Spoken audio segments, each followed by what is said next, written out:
ಸತ್ಯಪ್ರಮೋದತೀರ್ಥಾರ್ಯಾನ್ ನೌಮಿನ್ಯಾರ್ಯಸುಧಾರತಾನ್ ಶಾಸ್ತ್ರೇಷು ಪಾರದಶ್ವಾನಂ ಶಾಸ್ತ್ರಜ್ಞೇಷು ಚ ವತ್ಸಲಂ ದೀನಭಕ್ತೋದ್ಧಾರಕರಂ ಸತ್ಯಾತ್ಮಾನಂ ಗುರುಂ ಭಜೆ ವಿದ್ಯಾಪೀಠ ವಿಧಾತಾರಂ ವಿದ್ಯಾವಾರಿಧಿಚಂದಿರಂ ವಿದ್ಯಾರ್ಥಿವತ್ಸಲಂ ವಂದೇ ಮಹಾಮಹಿಮ ಸದ್ಗುರುಂ.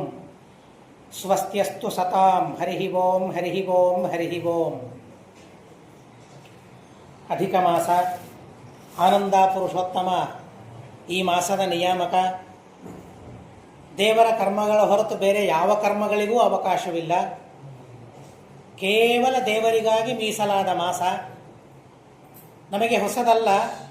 ಏಕಾದಶಿ ದೇವರಿಗೆ ಮೀಸಲಾದ ದಿನ. ಹೀಗಾಗಿ 3 ವರ್ಷಕ್ಕೊಮ್ಮೆ 1 ತಿಂಗಳು ಬೋನಸ್ ಆಗಿ ದೇವರು ಕೊಡ್ತಾನೆ, ಕೇವಲ ನನ್ನ ಸ್ಮರಣೆಯನ್ನು ಮಾಡಿ ಅಂತ.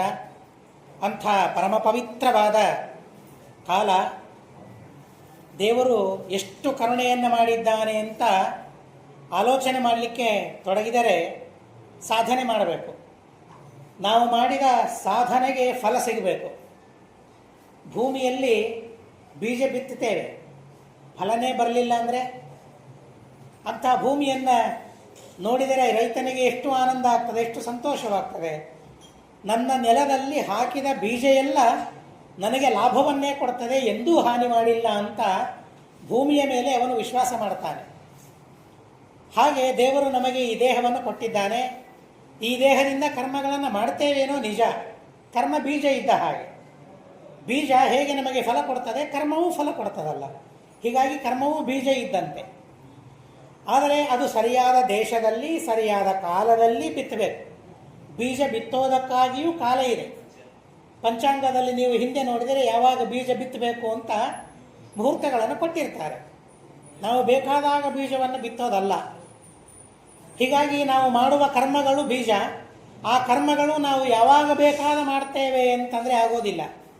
ಅದಕ್ಕೊಂದು ಕಾಲ ಬೇಕು. ವಿಶಿಷ್ಟವಾದ ಕಾಲದಲ್ಲಿ ಕರ್ಮಗಳನ್ನು ಮಾಡಿದಾಗ ಭಗವಂತ ವಿಶೇಷವಾದ ಫಲವನ್ನು ಕೊಡ್ತಾನೆ. ಅಂಥ ವಿಶೇಷವಾದ ಕಾಲವನ್ನು ಒದಗಿಸಿಕೊಟ್ಟದ್ದು ದೇವರು. ಯಾರು ಈ ಅಧಿಕ ಮಾಸ ಅಂತ ಯಾರು ನಾವು ಮಾಡ್ಕೊಂಡಿದ್ದೀವ? ಅಧಿಕ ಮಾಸ ಅಂತ ಏಕಾದಶಿ ಕಾಲವನ್ನು ನಾವು ಮಾಡ್ಕೊಂಡಿದ್ದೀವ? ಗ್ರಹಣ ನಾವು ಮಾಡ್ಕೊಂಡಿದ್ದೀವ ಕಾಲವನ್ನು? ಎಂಥೆಂಥ ಕಾಲಗಳನ್ನು ಭಗವಂತ ನಮಗೆ ಕೊಡ್ತಾನೆ.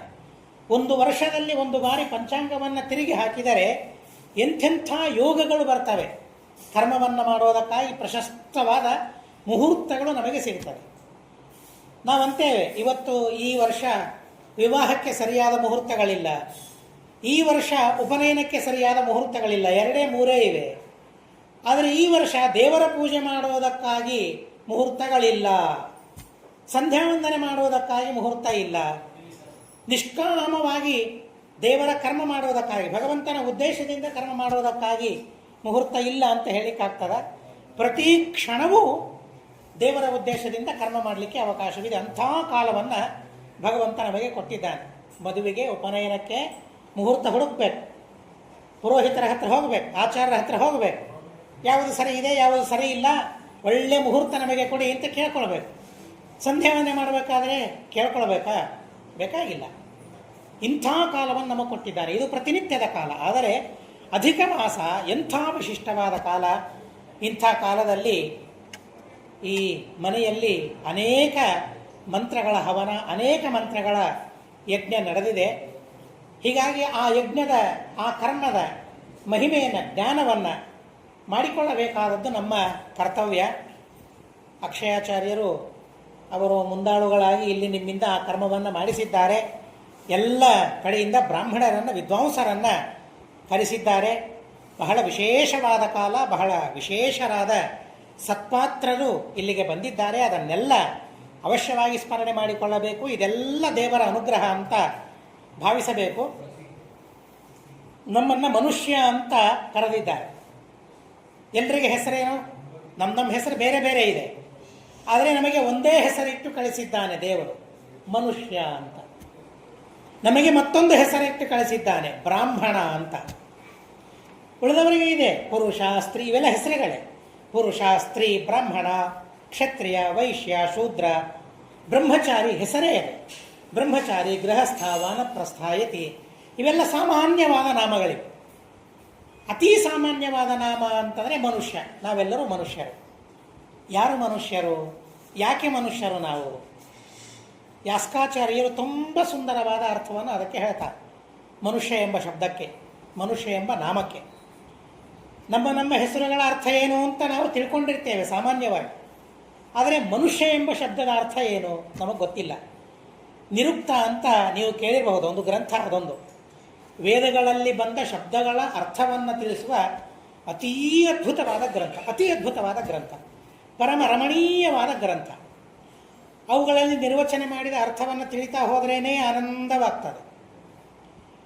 ಅಡಿಗೆಯವರು ಒಳ್ಳೆ ಅಡಿಗೆ ಮಾಡಿದರೆ ಅದನ್ನು ತಿಂತಾ ಇರಬೇಕಾದ್ರೆ ಆನಂದ ಆಗ್ತದಲ್ಲ, ಎಷ್ಟು ಚೆನ್ನಾಗಿ ಮಾಡಿದ್ದಾರೆ ಅಂತ ಸಂತೋಷವಾಗ್ತದಲ್ಲ, ಅದರ 100 ಪಟ್ಟು 1000 ಪಟ್ಟು ಆನಂದವಾಗ್ತದೆ ಆ ವೇದ ಮಂತ್ರಗಳಲ್ಲಿ ಬಂದಿರುವ ಪದಗಳ ಅರ್ಥವನ್ನು ತಿಳಿತಾ ಹೋದರೆ. ಮನುಷ್ಯ ಏನರ್ಥ ಬರೆದಿದ್ದಾರೆ ಅದನ್ನು ಕೇಳಿದ ಮೇಲೆ ಬದಲಾಗಬೇಕು ಅಂತ ಅನಿಸ್ತದೆ. ಆದರೆ ಆಗಲಿಕ್ಕೆ ಆಗೋದಿಲ್ಲ, ಬಿಡೋದಿಲ್ಲ. ನಮ್ಮ ಕರ್ಮಗಳೇನಿವೆ ಅಲ್ಲ ತಡೀತವೆ, ಬದಲಾಗಲಿಕ್ಕೆ ಬಿಡೋದಿಲ್ಲ ಅಂತ ಅವು 2 ದಂಡ. ಸನಕಾದಿಗಳು ಹೋದಾಗ ಹೇಗೆ ಜಯ ವಿಜಯರು ಅಡ್ಡ ಹಿಡಿತಾರಲ್ಲ, ಒಳಗೆ ಪ್ರವೇಶ ಕೊಡೋದಿಲ್ಲ ಅಂತ, ನೀನ್ಯಾರು ಪ್ರವೇಶ ಕೊಡದೇ ಇರಲಿಕ್ಕೆ ಅಂತ ಆ ಸಾಮರ್ಥ್ಯ ಜಯ ವಿಜಯರಿಗೆ ಇದೆ. ಹೀಗಾಗಿ ಒಳಗೆ ಹೋದ್ರು ಬಂದರು. ಆದರೆ ನಮಗೆ ಆ ತಾಕತ್ತು ಇಲ್ಲ, ನೀನ್ಯಾರು ನನ್ನನ್ನು ತಡಿಲಿಕ್ಕೆ ಅಂತ ತಲೆಬಾಗಿ ಬಿಡ್ತೇವೆ, ಅಲ್ಲೇ ನಿಂತು ಬಿಡ್ತೇವೆ. ಬದಲಾಗಲಿಕ್ಕೆ ಬಿಡೋದಿಲ್ಲ ನಮ್ಮ ಪ್ರಾರಬ್ಧ. ದೇವರಿಗೆ ಪ್ರಾರ್ಥನೆ ಮಾಡಬೇಕು. ಎಲ್ಲಿ ಮನುಷ್ಯ ಅಂದರೆ ಏನು? 2 ಇದೆ. ಮನುಷ್ಯ, ಮನುಷ್ಯ 2 ಇದೆ. ಮನ ಅಂದರೆ ಜ್ಞಾನ ಅಂತ ಅರ್ಥ, ಶ್ಯ ಅಂತ ಅಂದರೆ ಹೆಣೆಯೋದು ಅಂತ ಅರ್ಥ.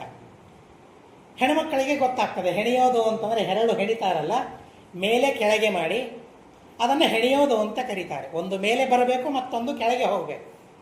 ಹಾಗೆ ಮತ್ವ ಕರ್ಮಾಣಿ ಸೀವ್ಯತೀತಿ ಮನುಷ್ಯ ಅಂತ ಅವನ ಅರ್ಥವನ್ನು ಬರೀತಾನೆ. ತಿಳಿದು ಕರ್ಮಗಳನ್ನು ಹೆಣೆಯುವವನು ಮನುಷ್ಯ, ಮಾಡುವವನು ಮನುಷ್ಯ ಅಲ್ಲ. ಹೇಗೆ ಬೇಕು ಹಾಗೆ ಕರ್ಮಗಳನ್ನು ಮಾಡಿದವನು ಮನುಷ್ಯ ಅಲ್ಲ. ಕರ್ಮಗಳನ್ನು ಹೆಣೆಯಬೇಕಂತೆ. ಯಾವುದು ಮೊದಲಿಗೆ ಮಾಡಬೇಕು, ಯಾವುದು ಆಮೇಲೆ ಮಾಡಬೇಕು. ಆಮೇಲೆ ಮಾಡೋದು ಮೊದಲಿಗೆ ಮಾಡ್ತೇವೆ, ಮೊದಲಿಗೆ ಮಾಡಬೇಕಾದದ್ದನ್ನು ಆಮೇಲೆ ಮಾಡ್ತೇವೆ. ಅದು ಹೆಣೆಯೋದಾಗೋದಿಲ್ಲ. ಅದು ಒಟ್ಟಾರೆ ನಮ್ಮ ಮನಸ್ಸಿಗೆ ಬಂದಂತೆ ಮಾಡಿದ್ದು ಆಗ್ತದೆ. ಹಾಗೆ ಅವಕಾಶ ಕೊಟ್ಟಿಲ್ಲ. ಅವನು ಮನುಷ್ಯ ಅಲ್ಲ. ಅವನು ಹಾಗಾದರೆ ಏನು ಮನುಷ್ಯ ಅಲ್ಲ ಅಂದರೆ ಏನು ಅಂತ ನಾವೇ ಅರ್ಥ ಮಾಡ್ಕೊಳ್ಬೇಕು. ತಿಳಿದು ಕರ್ಮಗಳನ್ನು ಹೆಣೆಯುವವನು ಯಾರೋ ಅವನು ಮನುಷ್ಯ ಅಂತ ಯಾಸ್ಕಾಚಾರ್ಯರು ಹೇಳ್ತಾರೆ. ಹಾಗಾದರೆ ನಾವು ಕರ್ಮಗಳನ್ನು ಮಾಡ್ತೇವೆ, ಕರ್ಮಗಳನ್ನು ಮಾಡುವವನು ಮನುಷ್ಯ ಅಲ್ಲ. ಕರ್ಮ ಮಾಡುವವನು ಮನುಷ್ಯ ಅಲ್ಲ, ಕರ್ಮವನ್ನು ಹೆಣೆಯುವವನು ಮನುಷ್ಯ ಅಲ್ಲ. ಯಾವುದೋ ಮೇಲೆ ಯಾವುದೋ ಕೆಳಗೆ ಬರುವಂತೆ ಹೆಣೆಯುವವನು ಮನುಷ್ಯನಾಗೋದಿಲ್ಲ. ತಿಳಿದು ಹೆಣಿತಾನಲ್ಲ, ಕರ್ಮಗಳನ್ನು ಹೆಣಿತಾನಲ್ಲ, ಅವನು ಮನುಷ್ಯ ಅಂತ ಆ ಮಹಾನುಭಾವರು ಬಹಳ ಸುಂದರವಾಗಿ ಹೇಳ್ತಾರೆ. ಹೀಗಾಗಿ ನಾವು ದೇವರ ಉದ್ದೇಶದಿಂದ ಕರ್ಮವನ್ನು ಮಾಡುವಾಗ ಮೊದಲಿಗೆ ಆ ತಿಳುವಳಿಕೆ ಇರಬೇಕು. ತಿಳುವಳಿಕೆ ಇಲ್ಲದೆ ಕರ್ಮವನ್ನು ಮಾಡಿದರೆ ಆ ಕರ್ಮ ನಮಗೇನು ನಮ್ಮ ಕೈ ಹಿಡಿಯೋದಿಲ್ಲ, ನಮಗೆ ಲಾಭಕಾರಿ ಆಗೋದಿಲ್ಲ. ಆದ್ದರಿಂದಾಗಿ ತಿಳುವಳಿಕೆ ಅತ್ಯಂತ ಅನಿವಾರ್ಯ ಅಂತ ಹೇಳ್ತಾರೆ. ಇಲ್ಲಿ ಇನ್ನೊಂದು ವಿಷಯವನ್ನು ನಾವು ತಿಳಿಬೇಕು. ಅವರು ಜ್ಞಾನಿಗಳು ಒಂದರ್ಥವನ್ನು ಹೇಳಿದ್ದಾರೆ ಅಂದರೆ ಅಷ್ಟೇ ತೆಗೆದುಕೊಳ್ಳಬೇಕು ಅಂತ ಅಲ್ಲ. ಹಾಗಾದರೆ ಅದರ ಮೇಲೆ ಆಲೋಚನೆ ಮಾಡಬೇಕು. ತಿಳಿದು ಕರ್ಮಗಳನ್ನು ಮಾಡಬೇಕು, ತಿಳಿಯೋದಕ್ಕಾಗಿ ಕರ್ಮಗಳನ್ನು ಮಾಡಬೇಕು. 2 ಜ್ಞಾತ್ವಾ ಕರ್ಮಾಣಿ ಸೀವ್ಯತಿ ಒಂದರ್ಥ, ಜ್ಞಾತುಂ ಕರ್ಮಾಣಿ ಸೀವ್ಯತಿ ಮತ್ತೊಂದರ್ಥ. ತಿಳಿಯೋದಕ್ಕಾಗಿ. ಯಾರನ್ನು ತಿಳಿಯೋದಕ್ಕಾಗಿ? ದೇವರನ್ನು. ಇನ್ನೇನಿದೆ ತಿಳಿಯೋದು ನಮಗೆ ಈ ಪ್ರಪಂಚದಲ್ಲಿ ತಿಳಿಯೋದು ಏನೂ ಇಲ್ಲ. ಆದರೆ ಅದನ್ನು ತಿಳಿಯೋದಕ್ಕಾಗಿ ನಾವು ಪ್ರಯತ್ನ ಮಾಡ್ತೇವೆ. ಆದರೆ ತಿಳಿಯಬೇಕಾದ ಒಂದು ತತ್ವ ಇದೆ, ಅದು ತಿಳಿಯೋದಿಲ್ಲ. ಆದರೆ ತಿಳಿಲಿಕ್ಕೆ ಬರ್ತದೆ, ಆದರೂ ತಿಳಿಲಿಕ್ಕೆ ನಾವು ಪ್ರಯತ್ನ ಮಾಡೋದಿಲ್ಲ. ಹೀಗಾಗಿ ಅದನ್ನು ತಿಳಿಯೋದಕ್ಕೆ ಕರ್ಮವನ್ನು ಮಾಡಬೇಕು ಅಂತ ಹೇಳ್ತಾರೆ. ವೇದ ಹೊರಟದ್ದೇ ಅದಕ್ಕೆ. ನಮಗೆ ದೇವರನ್ನು ತಿಳಿಸಬೇಕು ಅಂತಲೇ ವೇದ ಹೊರಟಿದೆ. ನೇಂದ್ರಿಯಾಣಿ ನಾನುಮಾನಂ ವೇದಾಶ್ಯೇವೈನಂ ವೇದರಂತಿ ತಸ್ಮಾದಾಹುರು ವೇದ. ಇಂದ್ರಿಯದಿಂದ ದೇವರನ್ನು ತಿಳಿಲಿಕ್ಕೆ ಸಾಧ್ಯವಿದೆಯಾ? ಎಲ್ಲರೂ ಹಾಗೇನೇ ತಿಳಿಬೇಕು ಅಂತ ಪ್ರಯತ್ನ ಮಾಡ್ತಾರೆ. ದೇವರಿದ್ದಾನ ಪ್ರಶ್ನೆ ಮಾಡ್ತಾರೆ. ಇದ್ದಾನೆ ಅಂತ ನಾವು ಹೇಳಿದರೆ ಎಲ್ಲಿ ತೋರಿಸಿ ಅಂತ ಕೇಳ್ತಾರೆ. ಅರೆ, ಕಣ್ಣಿಗೆ ಕಾಣಿಸುವ ವಸ್ತುವೇ ಅಲ್ಲ ಅದು, ಹೇಗೆ ತೋರಿಸ್ಲಿಕ್ಕಾಗ್ತದೆ? ಪ್ರತಿಯಾಗಿ ಪ್ರಶ್ನೆ ಮಾಡ್ತಾರೆ ಜ್ಞಾನಿಗಳು. ಆನಂದ ಇದೆಯಾ? ಇಲ್ಲ ಅಂತ ನಾವು ಹೇಳಿದರೆ ಕಾಣೋದಿಲ್ಲ. ಇಲ್ಲ, ಅನುಭವಕ್ಕೆ ಬರ್ತದೆ ಆನಂದ. ಇಲ್ಲ ಅಂತ ಹೇಳಿದರೆ ಹೇಗೆ? ಯಾರೂ ಇಲ್ಲ ಅಂತ ಅನ್ನೋ ಹಾಗೆ ಇಲ್ಲ. ಆನಂದ ಇಲ್ಲ. ಯಾರು ಹೇಳ್ತಾರೆ ಹೇಳಿ ನೋಡೋಣ ಧೈರ್ಯದಿಂದ. ಯಾರು ಕಣ್ಣಿಗೆ ಕಾಣೋದಿಲ್ಲ, ದೇವರಿಲ್ಲ ಅಂತ ಹಿರಣ್ಯಕಶಿಪುವಿನಂತೆ ಪ್ರಶ್ನೆ ಮಾಡ್ತಾರಲ್ಲ, ಪ್ರಶ್ನೆ ಮಾಡಿದವನಿಗೆ ಉತ್ತರ ಕೊಟ್ಟವರು ಯಾರು? ಯಾರು ಉತ್ತರ ಕೊಟ್ಟರು? ಪ್ರಹ್ಲಾದ. ಏನದರ ಅರ್ಥ? ಆನಂದ. ಕಾಣ್ತಾನ ಯಾರಿಗಾದರೂ? ಪ್ರಹ್ಲಾದ. ಆನಂದ ಕಾಣಿಸ್ತದ? ಆನಂದ ಕಾಣಿಸೋದಿಲ್ಲ. ಆನಂದ ಅನುಭವಿಸಿದಾಗ ಮಾತ್ರ ಆನಂದ ಗೊತ್ತಾಗ್ತದೆ. ಅನುಭವಿಗಳಿಗೆ ಮಾತ್ರ ಆನಂದ ಗೊತ್ತಾಗ್ತದೆ. ಯಾರು ದುಃಖದಲ್ಲಿರ್ತಾರೆ ಅವರಿಗೆ ಹೋಗಿ ಆನಂದ ಅಂದರೆ ಏನು ಅಂತ ಕೇಳಿ ಹೊಡೆದು ಕಳಿಸ್ತಾರೆ ಆಚೆ ಈಚೆ, ಗೊತ್ತಾಗೋದಿಲ್ಲ. ಅನುಭವೈಕ ವೇದ್ಯ. ಹಾಗೆ ಕಣ್ಣಿಗೆ ಕಾಣದೇ ಇರುವ ವಸ್ತುವನ್ನು, ಅನುಮಾನದಿಂದ ತಿಳಿಯಲಾಗದ ವಸ್ತುವನ್ನು ವೇದ ತಿಳಿಸ್ತದೆ. ಆದ್ದರಿಂದ ಅದನ್ನು ವೇದ ಅಂತ ಕರೀತಾರೆ. ಹಾಗೆ ದೇವರನ್ನು ನಾವು ತಿಳಿಯಬೇಕು. ತಿಳಿಯೋದಕ್ಕಾಗಿ ಕರ್ಮಗಳನ್ನು ಮಾಡಬೇಕು. ತಿಳಿದು ಕರ್ಮಗಳನ್ನು ಮಾಡು, ತಿಳಿಯೋದಕ್ಕಾಗಿ ಕರ್ಮಗಳನ್ನು ಮಾಡು ಅನ್ನೋದಕ್ಕಾಗಿ ದೇವರು ನಮಗೆ ಮನುಷ್ಯ ಅಂತ ಹೆಸರಿಟ್ಟು ಕಳಿಸಿದ್ದಾನೆ. ಆದರೆ ನಾನು ಮನುಷ್ಯ ಅಂತ ಹೇಳ್ಕೊಳ್ಳಿಕ್ಕೆ ನಾನು ತಯಾರಿಲ್ಲ. ಯಾಕೆ? ಎರಡೂ ಇಲ್ಲ. ತಿಳಿದು ಕರ್ಮಗಳನ್ನು ಮಾಡ್ತಾ ಇಲ್ಲ, ತಿಳಿಯೋದಕ್ಕಾಗಿ ಕರ್ಮಗಳನ್ನು ಮಾಡ್ತಾ ಇಲ್ಲ. ಅದಕ್ಕಾಗಿ ಪ್ರವೃತ್ತರಾಗಬೇಕು ಅಂತ ಹೇಳ್ತಾರೆ. ಆ ಉದ್ದೇಶದಿಂದ ನೀವಿಲ್ಲಿ ಅನೇಕ ಮಂತ್ರಗಳ ಹೋಮವನ್ನು ಬಹಳ ಶ್ರದ್ಧೆಯಿಂದ ಮಾಡಿದ್ದೀರಿ. ಬಹಳ ಶ್ರದ್ಧೆಯಿಂದ ಪುರೋಹಿತರು ನಿಮ್ಮ ಕಡೆಯಿಂದ ಮಾಡಿಸಿದ್ದಾರೆ. ಆದ್ದರಿಂದಾಗಿ ಅಲ್ಲಿಯ ಒಂದು ಮಂತ್ರದ ವಿಚಾರವನ್ನು ನಾವು ತಿಳಿದು ದೇವರಿಗೆ ಅದನ್ನು ಸಮರ್ಪಣೆ ಮಾಡೋಣ. ವಾದಿರಾಜರು ಹೇಳ್ತಾರೆ, ಕರ್ಮ ಮಾಡುವಾಗ ಹೇಗೆ ಮಾಡಬೇಕು?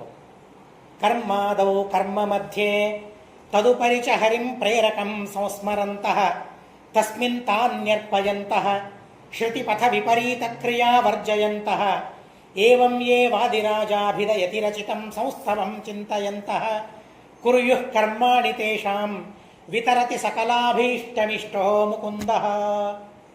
ಕರ್ಮಗಳನ್ನು ಮಾಡಬೇಕು. ಹೇಗೆ ಮಾಡಬೇಕು? ಕರ್ಮಾದೌ ಸಂಸ್ಮರನ್ ಇದೆ ಜ್ಞಾನ. ಕರ್ಮ ಮಾಡುವ ಮೊದಲು ದೇವರ ಸ್ಮರಣೆಯನ್ನು ಮಾಡಬೇಕು ಅಂತ ಹೇಳಿದ್ದಾರೆ, ಮಾಡಿಸಿದ್ದಾರೆ.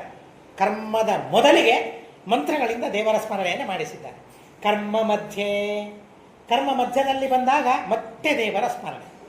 ತದುಪರಿಚ, ಕರ್ಮ ಮುಕ್ತಾಯವಾದ ಮೇಲೆ ಮತ್ತೆ ದೇವರ ಸ್ಮರಣೆ. ಆಚಾರ್ಯರು ಹೇಳ್ತಾರೆ, ಪುರಾಣಗಳಲ್ಲಿ ಬರ್ತದೆ, ಆದೌ ಅಂತ್ಯೇಚ ಮಧ್ಯೇಚ ವಿಷ್ಣು ಸರ್ವತ್ರ ಗೀಯತೆ ಅಂತ ಹೇಳ್ತಾರಲ್ಲ, ಹಾಗೆ ಆದಿಯಲ್ಲಿ ಮಧ್ಯದಲ್ಲಿ ಅಂತದಲ್ಲಿ ಭಗವಂತನ ಸಂಸ್ಮರಣೆಯನ್ನು ಮಾಡಿಬಿಟ್ರೆ ದೇವರೇನು ಕೊಡ್ತಾನೆ ಅಂದರೆ ವಿತರತಿ ಸಕಲಾಭೀಷ್ಟಂ ಅಂತ ಹೇಳ್ತಾರೆ. ಎಲ್ಲ ಅಭೀಷ್ಟಗಳನ್ನು ಭಗವಂತ ಕೊಡ್ತಾನೆ. ವಾದಿರಾಜರು ತುಂಬ ಸುಂದರವಾದ ಅತಿ ಉಚಿತವಾದ ಪದಪ್ರಯೋಗವನ್ನು ಕೊನೆಗೆ ಮಾಡ್ತಾರೆ. ಮುಕುಂದ ಅಂತ ಹೇಳ್ತಾರೆ. ಮುಕ್ತಿಯನ್ನೇ ಕೊಡ್ತಾನೆ ನಮಗೆ. ಇನ್ನು ಉಳಿದದ್ದನ್ನು ಕೊಡ್ಲಾರ್ನ ಭಗವಂತ ಅದೇ ಕೊಡೋದಿಲ್ಲ, ಮುಕ್ತಿಯನ್ನೇ ಕೊಡೋದಿಲ್ಲ ಸುಲಭವಾಗಿ. ಅಂಥ ಮುಕ್ತಿಯನ್ನೇ ಭಗವಂತ ನಮಗೆ ಕೊಡ್ತಾನೆ ಅಂತಂದ ಮೇಲೆ ಉಳಿದ ಎಲ್ಲವನ್ನೂ ಭಗವಂತ ನಮಗೆ ಕೊಡ್ತಾನೆ. ಹೀಗಾಗಿ ಆ ಭಗವಂತನ ಸ್ಮರಣೆಯನ್ನು ವಿಶೇಷವಾದ ರೀತಿಯಲ್ಲಿ ಮಾಡಬೇಕು ಅಂತ ಹೇಳಿದ್ದಾರೆ. ಧನ್ವಂತರಿ ಮಂತ್ರ ಹೋಮವಾಗಿದೆ, ಪುರುಷ ಸೂಕ್ತ ಆಗಿದೆ, ಶ್ರೀ ಸೂಕ್ತ ಆಗಿದೆ, ಅನೇಕ ನರಸಿಂಹ ಮಂತ್ರ ಆಗಿದೆ, ಅನೇಕ ಮಂತ್ರಗಳ ಹವನವಾಗಿದೆ. ಧನ್ವಂತರಿಯ ವಿಶೇಷವಾದ ಮಹಿಮೆಯನ್ನು ತಿಳಿಸುವ ಒಂದು ಮಂತ್ರ. ಆ ಮಂತ್ರವನ್ನು ತಿಳಿದು ಭಗವಂತನಿಗೆ ನಾವು ಆರೋಗ್ಯ ಭಾಗ್ಯವನ್ನು ಪ್ರಾರ್ಥನೆ ಮಾಡೋಣ. ಮಹಾಸ್ವಾಮಿಗಳು ಕೂಡ, ನಮ್ಮ ಗುರುಗಳು ಮಹಾಸ್ವಾಮಿಗಳು ಆ ರೋಗ ವಿಮೋಚನ ಧನ್ವಂತರಿಯ ಸನ್ನಿಧಾನದಲ್ಲಿಯೇ ಮೂಲ ಸೀತಾ ಸಮೇತ ಮೂಲರಾಮ, ದಿಗ್ವಿಜಯರಾಮ, ವೇದವ್ಯಾಸ ಮುಂತಾದ ಮಧ್ವಾಚಾರ್ಯ ಕರಾರ್ಚಿತ 28 ಪ್ರತಿಮೆಗಳ ಪೂಜೆಯನ್ನು ಮಾಡ್ತಾ ಇದ್ದಾರೆ. ಸತ್ಯ ಸಂಕಲ್ಪ ತೀರ್ಥರ ಸನ್ನಿಧಾನದಲ್ಲಿ ಗಂಗೆ ಪ್ರತ್ಯಕ್ಷವಾಗಿ ನಾವಿವತ್ತು ಕಾಣಬಹುದು, ಗಂಗಾದೇವಿಯನ್ನು. ಶ್ರೀಮಠ ಇದ್ದಲ್ಲಿ ಗಂಗೆಗಿಂತಲೂ ಅಧಿಕ ಅಂತ ಹೇಳ್ತಾರೆ. ಗಂಗೆ ಇದೆ, ಗಂಗೆಗಿಂತಲೂ ಅಧಿಕವಾದ ಸನ್ನಿಧಾನ ಇದೆ. ಆ ಮಹಾಸ್ವಾಮಿಗಳ ಆ ಸನ್ನಿಧಾನವನ್ನು ಸ್ಮರಣೆ ಮಾಡಿಕೊಳ್ತಾ, ಧನ್ವಂತರಿ ಭಗವಂತ, ಧನ್ವನ ಮಗ, ಆದ್ದರಿಂದಾಗಿ ಧನ್ವಂತರಿ ಅಂತ ಒಂದು ಅರ್ಥವನ್ನು ಹೇಳಿದ್ದಾರೆ. ಯದ್ಯಪಿ ಅನೇಕ ಕಡೆಗೆ ದೀರ್ಘತಮಸ್ಸಿನ ಮಗ ಅಂತ ಹೇಳ್ತಾರೆ, ಆದರೆ ಸತ್ಯಧರ್ಮತೀರ್ಥ ಶ್ರೀಪಾದಂಗಳವರ ಕ್ರಮವನ್ನು ಹೇಳ್ತಾರೆ. ಪುರಾಣಗಳ ಪ್ರಮಾಣವನ್ನು ಕೊಟ್ಟು ಕ್ರಮವನ್ನು ಹೇಳ್ತಾರೆ. ದೀರ್ಘತಮನ ಮಗ ಧನ್ವ, ಧನ್ವನ ಮಗ ಧನ್ವಂತರಿ ಅಂತ ಆ ರೀತಿಯಾಗಿ ಮಧ್ಯದಲ್ಲಿ ಒಂದು ಸೇರಿಸಿಕೊಳ್ಳಬೇಕು ಅಂತ ಪ್ರಮಾಣವನ್ನು ಕೊಟ್ಟು ಹೇಳ್ತಾರೆ. ಸ್ವಯಂ ಹೆಸರೇ ನಮಗೆ ತಿಳಿಸ್ತದೆ. ಧನ್ವಂತರಿ ಅಂದ ಮೇಲೆ ಧನ್ವನ ಮಗ ಅಂತ ಅನ್ನೋದು ಆ ಹೆಸರೇ ನಮಗೆ ತಿಳಿಸ್ತದೆ. ಇನ್ನೊಂದು ಧನ್ವ ಅಂತ ಅನ್ನೋ ಶಬ್ದಕ್ಕೆ ನಮ್ಮ ಪಾಪ ಅಂತ ಅರ್ಥ. ಧನ್ವದ ಅಂತ, ಧನ್ವ ಅಂತ ಅದನ್ನು ಮಾಡ್ತಾನೆ ಭಗವಂತ. ಧನ್ವಗಳ ಅಂತವನ್ನು ಮಾಡ್ತಾನೆ. ನಮ್ಮ ಪಾಪಗಳನ್ನು ಕೊನೆಗಾಣಿಸ್ತಾನೆ ಭಗವಂತ. ನೋಡ್ರಿ, ಪಾಪ ಮಾಡೋದು ನಾವು, ಆದರೆ ಆ ಪಾಪವನ್ನು ಪರಿಹಾರ ಮಾಡೋದು ಹರಿ. ದೇವರಿಗೆ ಆ ಹೆಸರೇ ಇದೆ, ಹರಿ ಅಂತ. ಏನು ಹರಿ? ಕನ್ನಡದಲ್ಲಿ ಹರಿ ಅಂತ ಅಂತೀವಲ್ಲ, ಹರಿದಾಕು ಅಂತ. ಏನು ಹರಿಬೇಕು? ದೇವರು ನಮ್ಮ ಪಾಪಗಳನ್ನು ಹರಿಬೇಕು. ದೇವರು ಹರಿತೇನೆ ಅಂತ ಅಂತಾರೆ, ನಮ್ಮ ಪಾಪಗಳನ್ನು ಹರಿತೇನೆ ಅಂತ ಅಂತಾರೆ. ಅದಕ್ಕಾಗಿ ಸುಮ್ಮನೆ ಹರಿಯೋದಿಲ್ಲ, ನಮ್ಮ ಪಾಪಗಳನ್ನು ಸುಮ್ಮನೆ ಹರಣ ಮಾಡೋದಿಲ್ಲ. ನಾವು ಯಜ್ಞವನ್ನು ಮಾಡಿದರೆ, ನಾವು ದೇವರ ಪೂಜೆಯನ್ನು ಮಾಡಿದರೆ, ದೇವರ ಪೂಜೆಯನ್ನು ಸ್ವೀಕಾರ ಮಾಡುವುದಕ್ಕಾಗಿ ಭಗವಂತ ನಮ್ಮ ಮನೆಗೆ ಬರ್ತಾನಂತೆ. ಕಣ್ಣಿಗೆ ಕಾಣೋದಿಲ್ಲ ಭಗವಂತ. ಅಗ್ನಿಯ ರೂಪದಲ್ಲಿ ದೇವರು ಬಂದು ನಾವು ಕೊಟ್ಟ ಆಹುತಿಯನ್ನು ಸ್ವೀಕಾರ ಮಾಡಿ ಹೋಗ್ತಾನೆ, ನಮ್ಮನ್ನು ಅನುಗ್ರಹ ಮಾಡ್ತಾನೆ. ಹೀಗಾಗಿ ಗೀತಾಭಾಷ್ಯದಲ್ಲಿ ಶ್ರೀಮದಾಚಾರ್ಯರು ಬಹಳ ಅದ್ಭುತವಾದ ರೀತಿಯಲ್ಲಿ ಹೇಳ್ತಾರೆ. ಎಲ್ಲರೂ ಮಾಡುವ ಯಜ್ಞಗಳು, ಒಬ್ಬರು ಮಾಡ್ತಾರೆ, ಇಬ್ಬರು ಮಾಡ್ತಾರೆ, ಅನಂತ ಜೀವರಾಶಿಗಳು ಮಾಡ್ತಾರಲ್ಲ, ಆ ಎಲ್ಲ ಮನೆಗೆ ಹೋಗಿ ಯಜ್ಞ ಭಾಗವನ್ನು ಹರಣ ಮಾಡ್ತಾನೆ. ಆದ್ದರಿಂದಾಗಿ ದೇವರಿಗೆ ಹರಿ ಅಂತ ಕರೀತಾರೆ ಅಂತ ಹೇಳ್ತಾರೆ. ನಾವು ಆಹುತಿ ಹಾಕುವಾಗ ಈ ಸ್ಮರಣೆ ನಮಗೆ ಬರಬೇಕು. ಬಂದಿಲ್ಲ, ಚಿಂತೆ ಇಲ್ಲ. ಈಗ ನಾವು ಹಾಕುವ ಆ ಕ್ರಿಯೆಯನ್ನು ಸ್ಮರಣೆ ಮಾಡಿಕೊಂಡು, ಈಗಾಗಲೇ ಆಗಿಬಿಟ್ಟಿದೆ ಆ ಕರ್ಮ, ಆಹುತಿ ಹಾಕಿಬಿಟ್ಟಿದ್ದೇವೆ. ಶ್ರೀಮದಾಚಾರ್ಯ ಅಂತಾರೆ, ಚಿಂತೆ ಬೇಡ, ನಾವು ಮಾಡಿದ ಆ ಕರ್ಮವನ್ನು ಸ್ಮರಣೆ ಮಾಡಿಕೊಳ್ತಾ, ನಾನು ಹಾಕಿದ್ದೀನಲ್ಲ ಆ ಯಜ್ಞ ಭಾಗವನ್ನು ನೀನೇ ಹರಣೆ ಮಾಡುವವನು, ನೀನೇ ಸ್ವೀಕಾರ ಮಾಡುವವನು, ನಿನ್ನ ಹೊರತಾಗಿ ಮತ್ತೊಬ್ಬರಿಲ್ಲ. ಆದ್ದರಿಂದಾಗಿ ನಿನ್ನನ್ನು ಹರಿ ಅಂತ ಕರೆದಿದ್ದಾರೆ. ಈ ಉಪದೇಶವನ್ನು ನಮ್ಮ ಗುರುಗಳು, ವಿಶ್ವಗುರುಗಳು ನಮಗೆ ಮಾಡಿದ್ದಾರೆ. ನಾನು ಅದರ ಸ್ಮರಣೆಯನ್ನು ಮಾಡ್ತೇನೆ ಅಷ್ಟೇ, ಬೇರೆ ಏನು ನನಗೆ ಮಾಡಲಿಕ್ಕಾಗೋದಿಲ್ಲ ಸ್ವಾಮಿ ಅಂತ ಹೇಳಿ ಆ ಹರಿ ಶಬ್ದದ ಅರ್ಥವನ್ನು ಚಿಂತನೆ ಮಾಡಿದರೆ ಈಗ ಇಲ್ಲ ಕರ್ಮ, ಆದರೆ ಆ ಕರ್ಮವನ್ನು ದೇವರು ಸ್ವೀಕಾರ ಮಾಡ್ತಾನೆ. ಆ ಕರ್ಮದ ಮೇಲೆ ತನ್ನ ಹೆಸರು ಹಾಕ್ತಾನೆ, ಆ ಕರ್ಮದ ಮೇಲೆ ನಮ್ಮ ಹೆಸರು ಹಾಕ್ತಾನೆ. ನಮ್ಮ ಹೆಸರು ಹಾಕೋದು ಯಾಕೆ? ನಾವು ಫಲಾನುಭವಿಗಳು ಅಂತ ಅನ್ನೋದಕ್ಕಾಗಿ. ಅವನ ಹೆಸರು ಯಾಕೆ ಹಾಕ್ತಾನೆ? ದೈತ್ಯರು ಅಪಹಾರ ಮಾಡೋದಿಲ್ಲ ಅನ್ನೋದಕ್ಕಾಗಿ. ಬರೀ ನಮ್ಮ ಹೆಸರು ಹಾಕಿದರೆ ನಡೆಯೋದಿಲ್ಲ, ಅದನ್ನು ದೈತ್ಯರು ಹೇಳ್ಕೊಂಡು ಹೋಗ್ತಾರೆ. ಆದ್ದರಿಂದ ಅಲ್ಲಿ ಭಗವಂತ ತನ್ನ ಹೆಸರನ್ನು ಹಾಕಿಬಿಡ್ತಾನೆ, ಕೃಷ್ಣ ಅಂತ ಹಾಕ್ತಾನೆ, ನಮ್ಮ ಹೆಸರನ್ನು ಬರೀತಾನೆ. ಹೀಗಾಗಿ ದೈತ್ಯರು ಅಲ್ಲಿ ಬರೋದಿಲ್ಲ. ಓ ಕೃಷ್ಣ, ಇದರ ಮೇಲೆ ದೇವರ ಹೆಸರಿದೆ, ನನ್ನದನ್ನು ಭೋಗ ಮಾಡಲಿಕ್ಕೆ ಆಗೋದಿಲ್ಲ ಅಂತ ಬಿಟ್ಟು ಬಿಡ್ತಾನೆ. ಹೀಗೆ ನಮ್ಮ ಪಾಪಗಳ ಅಂತ ಮಾಡ್ತಾನೆ ಭಗವಂತ. ಆದ್ದರಿಂದಾಗಿ ಧನ್ವಂತರಿ ಅಂತ ಆ ಭಗವಂತನಿಗೆ ಕರೆದಿದ್ದಾರೆ. ಎಲ್ಲ ವಿದ್ವಾಂಸರು ನಮಕ ಚಮಕಗಳ ಪಾರಾಯಣವನ್ನು ಮಾಡಿದ್ದಾರೆ. ಅಲ್ಲಿ ಬರುವ ಧನ್ವಂತರೆಯೇ ಒಂದು ಅತಿ ವಿಶಿಷ್ಟವಾದ ಮಂತ್ರ. ಶ್ರೀಮದಾಚಾರ್ಯರು ತಂತ್ರಸಾರ ಸಂಗ್ರಹದಲ್ಲಿ ಉಪದೇಶ ಮಾಡಿದ ಮತ್ತೊಂದು ವೈದಿಕವಾದ ವೇದೋಕ್ತವಾದ ಧನ್ವಂತರಿ ಮಂತ್ರ. ಅಯಂ ಮೇ ಹಸ್ತೋ ಭಗವಾನ್, ಅಯಂ ಮೇ ಭಗವತ್ತರಃ, ಅಯಂ ಮೇ ವಿಶ್ವಭೇಷಜಂ ಶಿವಾಭಿಮರ್ಶನಃ. ಅಯಂ ಮೇ ವಿಶ್ವಭೇಷಜಃ ಶಿವಾಭಿಮರ್ಶನಃ ಅಂತ ಆ ಮಂತ್ರ ಇದೆ. ಋಗ್ವೇದದಲ್ಲಿಯೂ ಬರ್ತದೆ, ಯಜುರ್ವೇದ ಈ ರುದ್ರಸೂಕ್ತದಲ್ಲಿಯೂ ಬರ್ತದೆ.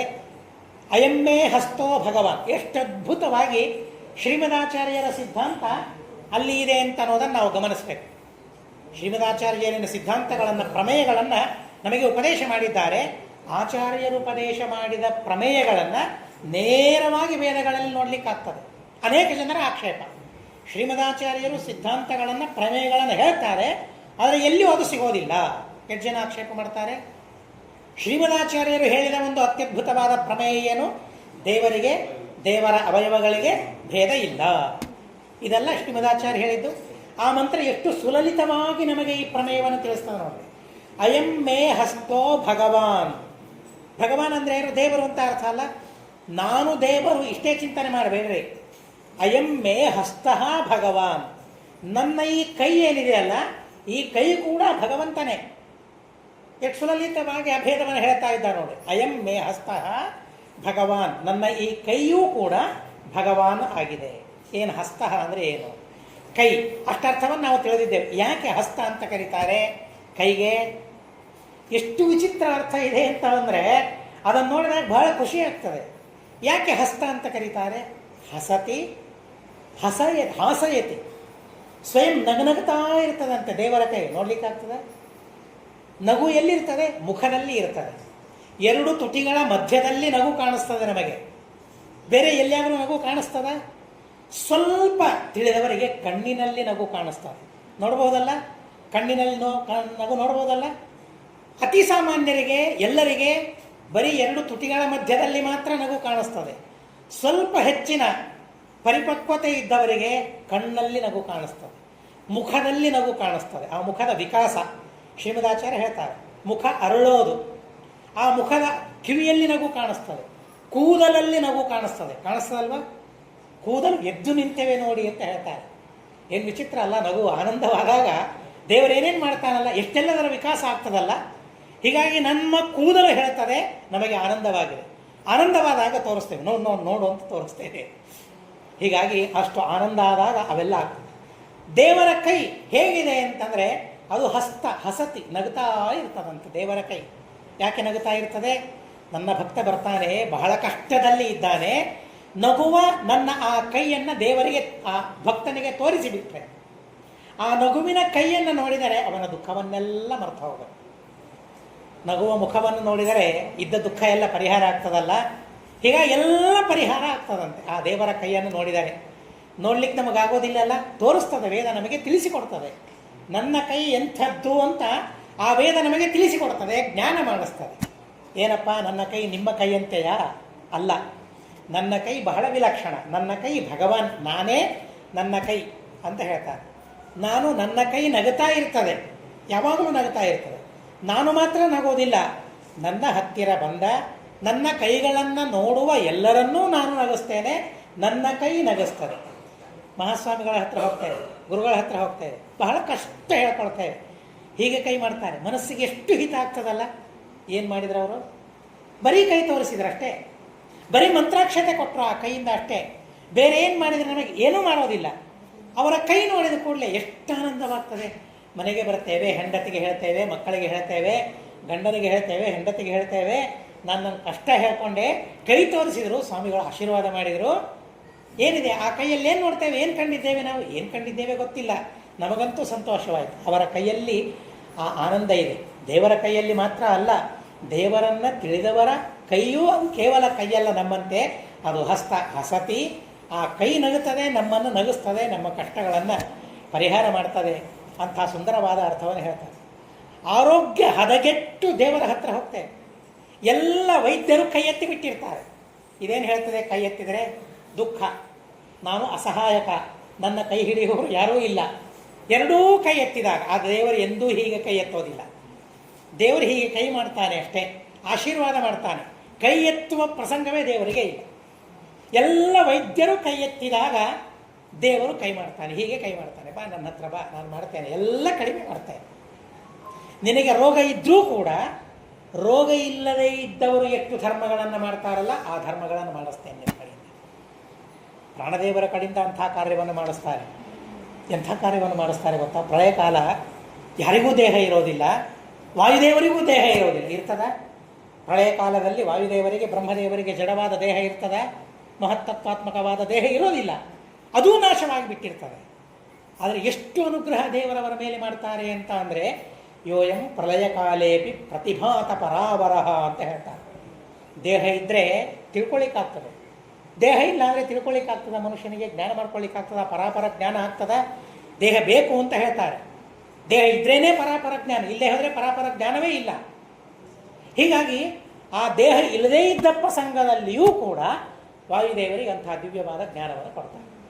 ಇದು ದೇವರು ಮಾಡಿಸುವ ಕೆಲಸ. ಇದು ಅದನ್ನು ನಾವು ಶಾಸ್ತ್ರದಲ್ಲಿ ಕೇಳ್ತೇವೆ, ವಾಯುದೇವರ ಕಡೆಯಿಂದ ಮಾಡಿಸೋದನ್ನು ನೋಡ್ತೇವೆ. ಧನ್ವಂತರೇ ಪ್ರಾರ್ಥನೆ ಮಾಡ್ತೇವೆ, ಹೋಮವನ್ನು ಮಾಡ್ತೇವೆ, ಭಗವಂತ ಆರೋಗ್ಯ ಕೊಡು ಅಂತ ನಾವು ಪ್ರಾರ್ಥನೆ ಮಾಡ್ತೇವೆ. ಆದರೆ ಭಗವಂತ ನಮ್ಮ ಪ್ರಾರಬ್ಧವನ್ನು ನೋಡ್ತಾನೆ.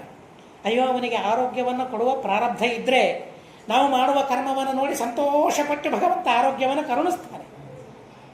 ಅದಿಲ್ಲ ಅಂದರೆ ದೇವರೇನು ಮಾಡ್ತಾನೆ ಅಂತಂದರೆ ನಮ್ಮ ಕಡೆಯಿಂದ ಒಳ್ಳೆಯ ಕಾರ್ಯಗಳನ್ನು ಮಾಡಿಸ್ತಾನೆ. ನಿಜವಾಗಿ ಏನಾಗಬೇಕು? ಆರೋಗ್ಯ ಇಲ್ಲದೇ ಇದ್ದಾಗ ಏನೂ ಕಾರ್ಯ ಮಾಡಲಿಕ್ಕಾಗೋದಿಲ್ಲ. ಆದರೆ ದೇವರೇನು ಮಾಡಿಸ್ತಾನೆ ನಮ್ಮ ಕಡೆಯಿಂದ? ಆರೋಗ್ಯವಂತರಿಗೂ ಮಾಡಲಿಕ್ಕಾಗೋದಿಲ್ಲ ಅಂಥ ಧರ್ಮಗಳನ್ನು ಭಗವಂತ ನಮ್ಮ ಕಡೆಯಿಂದ ಮಾಡಿಸ್ತಾನೆ. ಇದನ್ನು ನಾವು ಅನೇಕ ಕಡೆಗೆ ನೋಡ್ತೇವೆ. ಎಷ್ಟೆಷ್ಟು ಬಹಳ ವಿಚಿತ್ರ ಅಂತ ಅನ್ನಿಸ್ತಾನೆ ನನಗೆ. 400, 500 ಶುಗರ್ ಇದ್ದವರು 2-3 ಉಪವಾಸವನ್ನು ಮಾಡ್ತಾ ಇದ್ದಾರೆ. ಈ ಅಧಿಕ ಮಾಸದಲ್ಲಿ ಧಾರಣೆ ಪಾಲನೆ ಮಾಡ್ತಾ ಇದ್ದಾರೆ. ಯಾರು ಮಾಡಿಸ್ತಾ ಇದ್ದಾರೆ? ವೈದ್ಯರ ಹತ್ರ ಹೋದರೆ ಏನಂತಾರೆ? ಮಾಡಬೇಡಿ, 3 ಗಂಟೆಗೆ ಒಂದು ಸಲ, 4 ಗಂಟೆಗೆ ಒಂದು ಸಲ ತಿನ್ನಿರಿ ಅಂತ ಹೇಳ್ತಾರೆ. ಆದರೆ ಅವರು ಒಂದು ದಿವಸ ಉಪವಾಸ, ಮತ್ತೊಂದು ದಿವಸ ಪಾಲನೆ ಮಾಡ್ತಾರೆ. ಯಾರು ಮಾಡಿಸ್ತಾರೆ? ಧನ್ವಂತರಿ ಮಾಡಿಸ್ತಾನೆ. ಆರೋಗ್ಯ ಇಲ್ಲದೇ ಇದ್ದಾಗಲೂ ಭಗವಂತ ನಮ್ಮ ಕಡೆಯಿಂದ ಆರೋಗ್ಯವಂತರಿಗೂ ಮಾಡಲಾಗದ ಕರ್ಮಗಳನ್ನು ಮಾಡಿಸಿ ನಿಜವಾಗಿ ಆಯುಷ್ಯ ಅಂದರೆ ಅದು, ನಿಜವಾದ ಆರೋಗ್ಯ ಅಂದರೆ ಇದು. ನಾವು ಆರೋಗ್ಯವಂತರಾಗಿರೋದು ಅಂತ ಅಂದರೆ ಆ ಶುಗರ್ ಕಂಟ್ರೋಲಲ್ಲಿರೋದು ಅಲ್ಲ, ಅದು ನಿಜವಾಗಿ ಅಲ್ವೇ ಅಲ್ಲ. ಧರ್ಮಗಳನ್ನು ಮಾಡ್ತಾ ಇದ್ದರೆ ನಾವು ಆರೋಗ್ಯವಂತರಾಗಿದ್ದೇವೆ. ದೇವರ ನೈವೇದ್ಯವನ್ನು ಸ್ವೀಕಾರ ಮಾಡ್ತಾ ಇದ್ದೇವೆ, ಆರೋಗ್ಯವಂತರಾಗಿದ್ದೇವೆ. ತಂದೆ ತಾಯಿಗಳಿಗೆ ಗೌರವ ಕೊಡ್ತಾ ಇದ್ದೇವೆ, ಆರೋಗ್ಯವಂತರಾಗಿದ್ದೇವೆ. ಗುರುಗಳಿಗೆ ಗೌರವ ಕೊಡ್ತೇವೆ, ಆರೋಗ್ಯವಂತರಾಗಿದ್ದೇವೆ. ಧರ್ಮಕ್ಕೆ ಗೌರವ ಕೊಡ್ತೇವೆ, ಆರೋಗ್ಯವಂತರಾಗಿದ್ದೇವೆ. ಕರ್ಮಗಳನ್ನು ಶ್ರದ್ಧೆಯಿಂದ ಮಾಡ್ತೇವೆ, ಆರೋಗ್ಯವಂತ. ಇದು ನಿಜವಾದ ಆರೋಗ್ಯ. ಇದನ್ನು ಬಿಟ್ಟರೆ ಬೇರೆ ಏನಿದೆ ಆರೋಗ್ಯ? ಬೇರೆ ಯಾವುದೂ ಆರೋಗ್ಯ ಅಲ್ಲ ನಿಜವಾಗಿ. ಅಂಥ ಆರೋಗ್ಯವನ್ನು ಭಗವಂತ ಕೊಡ್ತಾನೆ, ಕೊಡ್ತೇನೆ ಅಂತ ಭಗವಂತ ಭರವಸೆ ಕೊಡ್ತಾನೆ. ಅಯಂ ಮೇ ಹಸ್ತೋ ಭಗವಾನ್. ಚಿಂತನೆ ಮಾಡಿ, ನನ್ನ ಕೈ. ಸಾಮಾನ್ಯವಾಗಿ ವೈದ್ಯರಿಗೆ ಏನು ಬೇಕು? ಕೈಯೇ ಬೇಕಲ್ಲ. ಅವನ ಹಸ್ತವಾಸಿ ಅಂತ ಕರೀತಾರೆ. ಯಾರನ್ನು ಕರೀತಾರೆ? ವೈದ್ಯರನ್ನು ಬಿಟ್ಟರೆ ಬೇರೆ ಯಾರನ್ನಾದರೂ ಹಸ್ತವಾಸಿ ಅಂತ ಕರೀತಾರ? ಅವನ ಕೈಗುಣ ಬಹಳ ಚೆನ್ನಾಗಿದೆ, ವೈದ್ಯರಿಗೆ ಹೇಳ್ತಾರೆ. ಅವರ ಕೈಯಿಂದ ಕೊಟ್ಟರೆ ಎಂಥದೇ ಔಷಧ ಇರಲಿ ಗುಣವಾಗ್ತದೆ. ನಾನಂಥ ವೈದ್ಯರನ್ನು ನೋಡಿದ್ದೆ, ಅನುಭವಿಸಿದ್ದೆ. ನಾನು ನನ್ನ ಮಗಳು ಬೇರೆ ಬೇರೆ ಕಾರಣಕ್ಕಾಗಿ ಒಬ್ಬ ವೈದ್ಯರ ಹತ್ರ ಹೋಗಿದ್ವಿ. ಹೋದಾಗ ನಾನು ನೋಡ್ತಾ ಇದ್ದೇನೆ, ನೋಡುವಾಗಲೇ ಒಂದೇ ಪಾತ್ರೆಯಲ್ಲಿ ಕೈ ಹಾಕಿದ, ಅವೇ ಮಾತ್ರೆಗಳನ್ನು ಇಬ್ಬರಿಗೂ ಕೊಟ್ಟ. ಇದು ನೀವು ತೆಗೆದುಕೊಳ್ಳಿ ಇಷ್ಟು, ಇದು ನಿಮ್ಮ ಮಗಳಿಗೆ ಕೊಡಿ ಅಂತ ಹೇಳಿದ. ಏನು ಸಂಬಂಧ ಅಂತ ನನಗನ್ನಿಸ್ತು ಮನಸ್ಸಿನಲ್ಲಿ. ಆದರೆ ಹಾಕ್ಕೊಂಡ್ರೆ ನಮ್ಮ ಸಮಸ್ಯೆ ಪರಿಹಾರ ಆಯಿತು. ಕೈವಾಸಿ. ಅದೇನು ಧನ್ವಂತರಿಯ ಸ್ಮರಣೆ ಮಾಡಿರ್ತಾರೋ, ಏನು ಪೂರ್ವಜನ್ಮದಲ್ಲಿ ಕರ್ಮ ಮಾಡಿರ್ತಾರೋ, ಏನು ಪುಣ್ಯ ಮಾಡಿರ್ತಾರೆ ಗೊತ್ತಿಲ್ಲ. ಹಸ್ತವಾಸಿ ನಮಗೂ ಕೊಟ್ಟದ್ದು ಅದೇ, ಅವರಿಗೂ ಕೊಟ್ಟದ್ದು ಅದೇ, ಆದರೆ ಕಡಿಮೆ ಆಗಿರುತ್ತೆ. ಹಸ್ತವಾಸಿ ಯಾರಿಂದ ಬಂದಿದೆ? ದೇವರಿಂದ ಬಂದಿದೆ. ದೇವರು ಹಸ್ತ, ಆ ದೇವರ ಹಸ್ತವನ್ನು ಸ್ಮರಣೆ ಮಾಡಿರ್ತಾರೆ ಅಂತ ಅನ್ನೋದಕ್ಕಾಗಿ ಆ ಗುಣ ಅವರಿಗೆ ಬರ್ತದೆ. ಅಯಂ ಮೇ ಹಸ್ತೋ ಭಗವಾನ್. 6 ಗುಣಗಳಿಂದ ಭಗವಂತ ಸಂಪನ್ನನಾಗಿದ್ದಾನೆ. ಹೇಗೆ? ಹಾಗೆ ಆ ಭಗವಂತನ ಹಸ್ತವೂ ಕೂಡ 6 ಗುಣಗಳಿಂದ ಸಂಪನ್ನವಾಗಿದೆ ಅಂತ ಹೇಳ್ತಾರೆ. ಐಶ್ವರ್ಯ, ವೀರ್ಯ, ಯಶಸ್ಸು, ಶ್ರೀ, ಜ್ಞಾನ, ವೈರಾಗ್ಯ. ಟೀಕಾಕೃತ್ಪಾದರು ಹೇಳೋದು ವೈರಾಗ್ಯ. ಬೇರೆ ಕಡೆಗೆ ಜ್ಞಾನ ವಿಜ್ಞಾನ ಅಂತ ಬರ್ತದೆ. ಆದರೆ ಟೀಕಾಕೃತ್ಪಾದರು ಮತ್ತು ಟಿಪ್ಪಣಿಕಾರರು ಹೇಳ್ತಾರೆ, ವಿಜ್ಞಾನವನ್ನು ಜ್ಞಾನದಲ್ಲಿ ಅಂತರ್ಭಾವ ಮಾಡಬಹುದು. ಜ್ಞಾನ ಅದೇ ವಿಜ್ಞಾನ ಅಂತ ನಾವು ಅಂದುಕೊಳ್ಳಬಹುದು. ವೈರಾಗ್ಯ ಎಲ್ಲಿ ಬರ್ತದೆ? ಈ ಯಾರಲ್ಲಿ ಬರೋದಿಲ್ಲ. ಆದ್ದರಿಂದ ವೈರಾಗ್ಯವನ್ನು ಹೇಳಿ 6ನೇ ಗುಣ. ದೇವರಿಗೆ ಅದ್ಭುತವಾದ ವೈರಾಗ್ಯ ಇದೆ. ದೇವರಿಗಿರುವಂಥ ವೈರಾಗ್ಯ ಮತ್ತಾರಿಗೂ ಇಲ್ಲ. ಹೀಗಾಗಿ ಈ 6 ಗುಣಗಳು ದೇವರಲ್ಲಿದೆ. ಅಲ್ರಿ, ದೇವರಿಗೆ 8 ಗುಣ ಅಂತ ಹೇಳೋರನ್ನು ನಾವು ನಿರಾಕರಣೆ ಮಾಡ್ತೇವೆ ಅಲ್ಲ ಅಂತ. 6 ಗುಣಗಳನ್ನು ನೀವು ಹೇಳ್ತೀರಲ್ಲ ಅಂತ ಅಂದರೆ ಅದಕ್ಕೂ ಹೇಳ್ತಾರೆ, ಬರೀ 6 ಗುಣ ಅಂತ ತಿಳಿಬೇಡ್ರಿ, 6 ಗುಣಗಳಲ್ಲಿ ಅನಂತ ಗುಣಗಳಿವೆ ಅಂತ ಹೇಳ್ತಾರೆ. ಅದು ನಮ್ಮ ಬುದ್ಧಿಗೆ ನಿಲುಕೋದಲ್ಲ. 6 ಗುಣಗಳೇ, ಅವುಗಳ ಅರ್ಥವೇ ನಮಗೆ ಹೇಳಲಿಕ್ಕಾಗೋದಿಲ್ಲ. ಅನಂತ ಗುಣಗಳನ್ನು ಅಲ್ಲಿ ಹೇಗೆ ಅಂತರ್ಭಾವ ಮಾಡಿ ಆದರೆ ತಿಳ್ಕೊಳ್ಳಿಕ್ಕೆ ಮಾತ್ರ.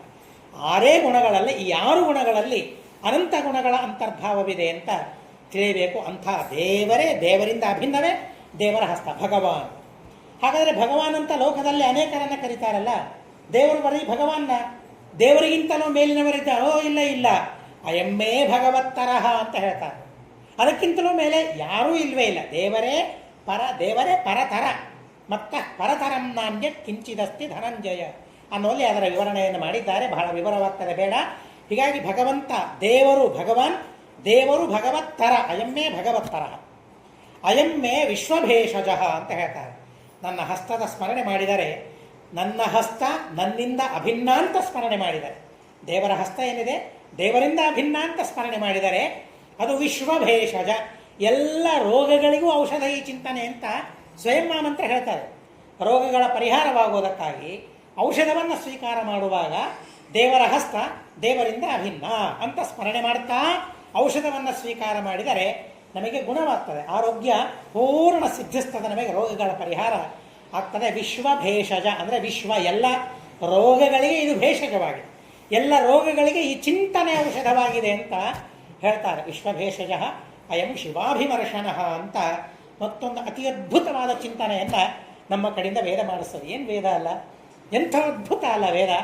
ಪ್ರತಿಯೊಂದು ಮಂತ್ರಗಳ ಅರ್ಥವನ್ನು ಹೀಗೆ ತಿಳಿತಾ ನಾವು ಹೋದರೆ ಯಾಕೆ ಭಕ್ತಿ ಬರೋದಿಲ್ಲ ದೇವರಲ್ಲಿ? ಕರ್ಮಗಳನ್ನು ಮಾಡುವಾಗ ಸಂಧ್ಯಾವಂದನೆ ಮಾಡ್ತೀವಲ್ಲ, ಒಂದು ಕ್ಷಣ ಭಕ್ತಿ ಬಂದರೂ ಸಾಕು. ಇಡೀ ಸಂಧ್ಯಾವಂದನೆ ಮಾಡುವಷ್ಟು ಭಕ್ತಿ ನಾವು ಮಾಡ್ಲಿಕ್ಕೆ ಆಗೋದಿಲ್ಲ. ಮಾಡ್ಲಿಕ್ಕಾಗ್ತದ? ಆಗೋದಿಲ್ಲ.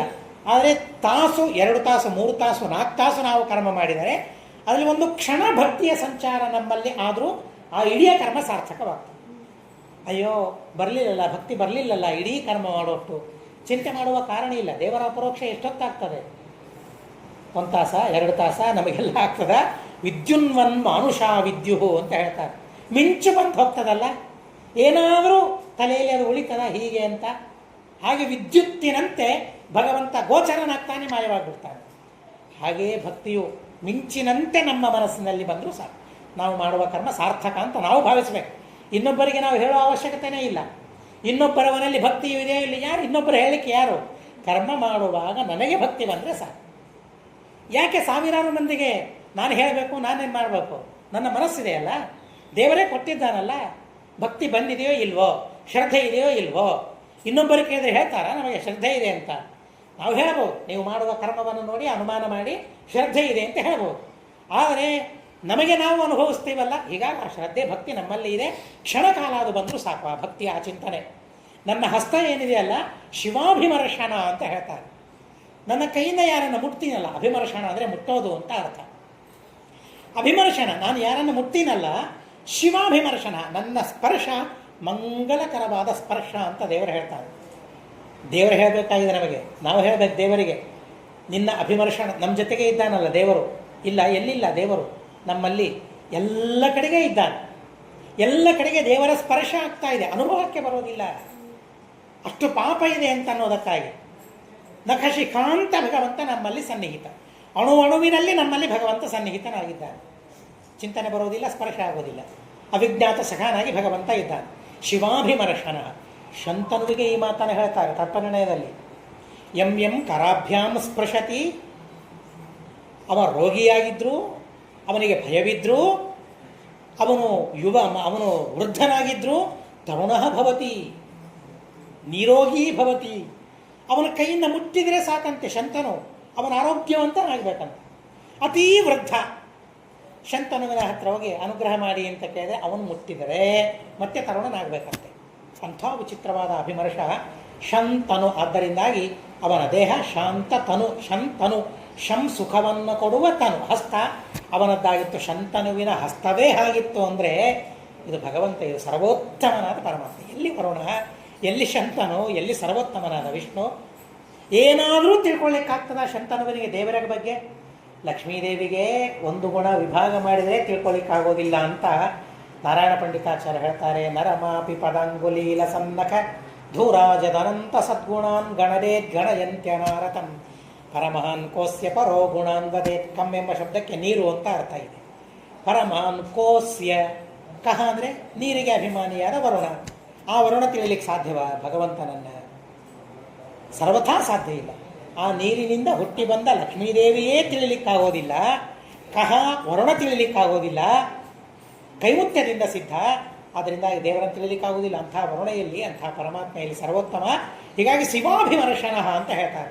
ನನ್ನನ್ನು ಈ ಗುಣ ಚಿಂತನೆ ಮಾಡಿ. ನಾನೇನು ಬಂದು ನಿಮ್ಮನ್ನು ಮುಟ್ಟೋದಿಲ್ಲ, ಸ್ಪರ್ಶ ಮಾಡೋದಿಲ್ಲ, ಮಾಡಿದರೂ ನಿಮಗೆ ಗೊತ್ತಾಗೋದಿಲ್ಲ. ಆದರೆ ನಾನು ಮುಟ್ತಾ ಇದ್ದೇನೆ ಅಂತ ಭಾವಿಸಿಕೊಳ್ಳಿ ನೀವು. ನಾನು ಕೈಯಿಂದ ನಿಮ್ಮ ತಲೆಯ ಮೇಲೆ ನನ್ನ ಕೈ ಇಟ್ಟಿದ್ದೇನೆ. ಆ ಹಸ್ತ ಶಿವಾಭಿಮರ್ಶನ, ಮಂಗಲಕರವಾದ ಸ್ಪರ್ಶ ನನಗಾಗ್ತಾ ಇದೆ ಅಂತ ನೀವು ಚಿಂತನೆ ಮಾಡಿ ಎಲ್ಲ ರೋಗಗಳನ್ನು ನಾನು ಪರಿಹಾರ ಮಾಡ್ತೇನೆ ಅಂತ ಪರಮಾತ್ಮ ಹೇಳಿದ್ದಾನೆ. ಎಲ್ಲವೂ ನಮ್ಮ ಕೈಯಲ್ಲಿ. ಮಹಾಸ್ವಾಮಿಗಳು ಕಲಬುರಗಿಯಲ್ಲಿ ಹಿಂದಕ್ಕೆ 10 ದಿವಸ ಇದ್ದರು. ಬಹಳ ಹಿಂದೆ, ನಾನು ಹೇಳೋದು ಸುಮಾರು 10-15 ವರ್ಷಗಳ ಹಿಂದೆ.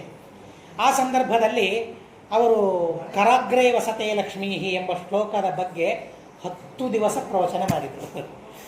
ನಿಜವಾಗ ಅದನ್ನು, ಅದು ಹೊರಗಡೆಗೆ ಎಲ್ಲೂ ಬಂದಿಲ್ಲ. ಅದು ಅವಾಗ ಬರೀ ಕ್ಯಾಸೆಟ್ಟಲ್ಲಿ ಮಾತ್ರ ಇದ್ದದ್ದು. ಆವಾಗ ಕೇಳಿದ್ದು ಅದನ್ನು ನಾನು ಬರ್ಕೊಂಡಿದ್ದೇನೆ. ಹೀಗಾಗಿ ಅಲ್ಪ ಸ್ವಲ್ಪ ನೆನಪಿನಲ್ಲಿದೆ. ಎಷ್ಟು ವಿಚಿತ್ರವಾಗಿ ಹೇಳಿದ್ದಾರೆ ಅಂತಂದರೆ ಆ ಪ್ರವಚನಗಳನ್ನು ಮೆಲುಕು ಹಾಕ್ತಾ ಇದ್ರೇನೆ ಆನಂದವಾಗ್ತದೆ.